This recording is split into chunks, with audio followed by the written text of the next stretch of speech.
Salut à toutes et à tous, ravi de vous retrouver pour une nouvelle édition de la Minute Quintée. On débute la semaine en compagnie des galopeurs sur l'hippodrome de Fontainebleau. Ce sera le prix de la forêt de Fontainebleau, en troisième course du programme qui sera support de Quintet en ce lundi de Pâques avec un handicap qui nous attend pour des chevaux âgés de 4 ans et au-dessus. Il y aura 1600 mètres à parcourir pour 16 concurrents, une épreuve qui est prévue aux alentours de 15h15, jour férié oblige. Une épreuve qui est assez intéressante, assez ouverte, hein. On a pas mal de profils différents.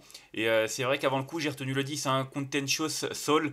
C'est vraiment un poulain qui me plaît tout particulièrement. Un pensionnaire de Paul de Chevigny. On connaît Paul de Chevigny, c'est un homme qui est très habile, qui a vraiment une très belle réussite. Et c'est vrai que son pensionnaire a réalisé une très belle rentrée du côté de Saint-Cloud. C'était le 25 mars dernier dans un quintet remporté par Grandson of Calix. Il terminait aux portes du Quintet un sixième, mais la fin de course était vraiment très séduisante. En plus, les écarts à l'arrivée sont vraiment minimes, hein. Courte encolure, trois quarts, courte encolure, courte tête. Enfin bref, il n'y a même pas une longueur et demie entre les différents concurrents. Du coup, c'est d'autant plus encourageant pour la suite. En tout cas, il a prouvé la saison dernière qu'il était capable de rivaliser à ce niveau-là à plusieurs reprises, hein. Il a deux places dans des quintets du côté de Saint-Cloud en fin de saison dernière. Il est en valeur 37, c'est sa valeur. Je pense qu'il va afficher des progrès sur sa récente course de rentrée. Pour moi, il doit sans doute déjà être prêt à jouer les premiers rôles et c'est, à mon sens, un lauréat en puissance. Ensuite, j'ai retenu en deuxième position le numéro 2 Galord, d'un profil bien différent, hein. C'est un cheval qui a déjà remporté deux quintés durant sa carrière. Le dernier en date, c'était il y a un petit moment, hein. C'était le 21 octobre 2023. Alors c'est vrai que depuis, il a été absent des pistes quasiment un an. Du coup, ça fait qu'il n'a pas beaucoup couru. Il était en valeur 41 lors de sa victoire dans un quintet. Là, il est en valeur 42. Il vient de réaliser une très belle rentrée du côté de Nantes, hein, dans une course à condition de classe 3, battu par un certain Brésil qui n'est pas n'importe qui. Et c'est vrai que même si il a été battu de trois quarts de longueur et que c'était juste une course de rentrée, une course en province, je trouve que la performance est bonne pour son retour dans cette catégorie. Je trouve qu'il est vraiment pris à une valeur qui lui laisse un petit peu de marge. C'est vrai qu'il a gagné en 41 son quintet, il est en 42, ça fait un kilo en plus. Mais voilà, il a pour lui la fraîcheur, il adore cette distance. C'est la distance sur laquelle il a remporté ses deux quintés d'ailleurs, un à Chantilly et un à Saint-Cloud, à chaque fois sur gazon, terrain très souple. Donc voilà, pour moi, il a pas mal d'arguments à faire valoir. En plus, il a couru deux fois à Fontainebleau pour deux accessibles, dont un dans un quintet. Il y a ça, certes, un moment, mais c'est quand même un indice de confiance, sachant qu'il fait bien cette piste. Donc pour moi, il a tous les atouts de son côté pour revenir de belle manière dans cette catégorie.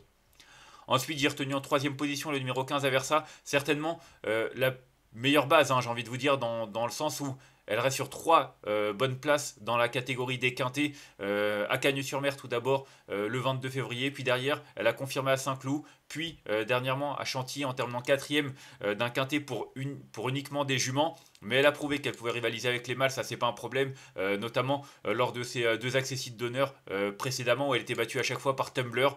Pour moi, elle a tout pour plaire. En plus, elle a remporté un de ses quintés, parce qu'elle en a remporté deux, je crois, ouais, du côté de Fontainebleau. Ouais, c'est ça, elle en a remporté un du côté de Fontainebleau. Et d'ailleurs, elle avait couru sur ce parcours par le passé pour une cinquième place en valeur 36. Donc voilà, elle est en 35 et demi. Pour moi, pareil, elle coche un petit peu toutes les cases et c'est à mon sens un bon point d'appui.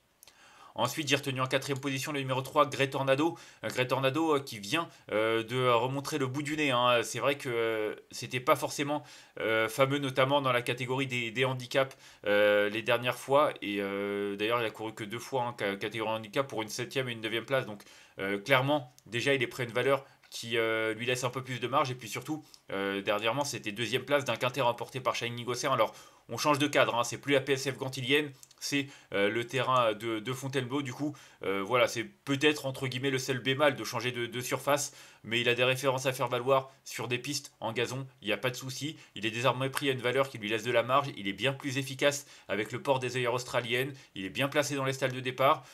Un petit peu, j'ai presque l'impression que c'est une bonne base également au final, hein. C'est vrai que mes trois premiers chevaux, je les aime beaucoup lui aussi finalement. C'est vrai qu'en général dans les handicaps, prendre 4 bases, c'est quand même assez délicat parce que voilà, on sait que ce sont des courses toujours un petit peu difficiles et qui peuvent être sujettes à surprise, mais clairement lui fait partie des bases intéressantes au départ de ce quintet.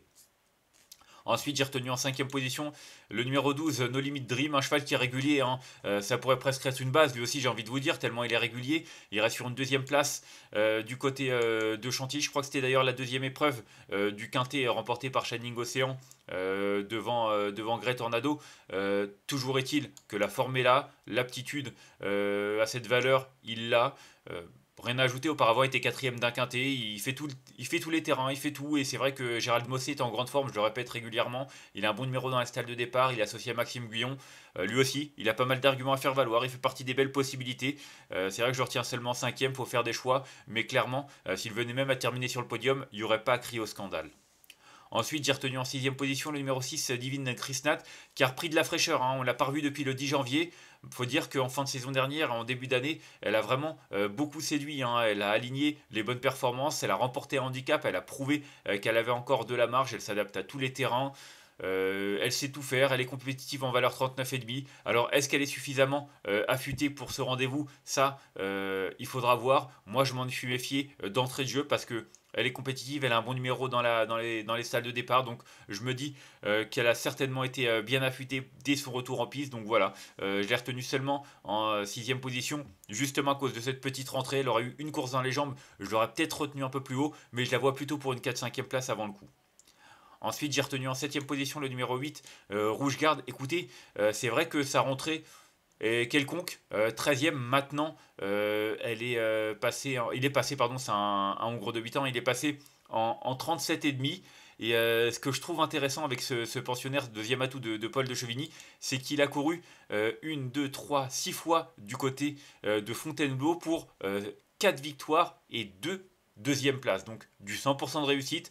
Et à chaque fois, c'était sur ce parcours. Donc franchement, on ne peut pas rêver mieux au niveau de l'aptitude au parcours. Maintenant, voilà, il y a ce petit bémol de la compétitivité en 37,5. Vous me direz, il a fait l'arrivée à Nantes en terrain lourd d'un handicap en 38,5. Donc, ça doit pouvoir le faire. C'est vrai qu'il aura pas, il avait la décharge de Marie Bellon lors de cette tentative. Donc voilà, il y a du pour et il y a du contre. Et c'est vrai que s'il affiche des progrès sur ce parcours, je pense qu'il est capable de réaliser une performance de choix et pourquoi pas même de surprendre à belle cote. Et enfin en huitième position, j'ai retenu le 11 Lépard, qui lui aussi vient de décevoir dans un gros handicap, dans un quintet où il n'a pu faire mieux que 11e. Maintenant, c'est un cheval qui a également des références à faire valoir sur cette piste.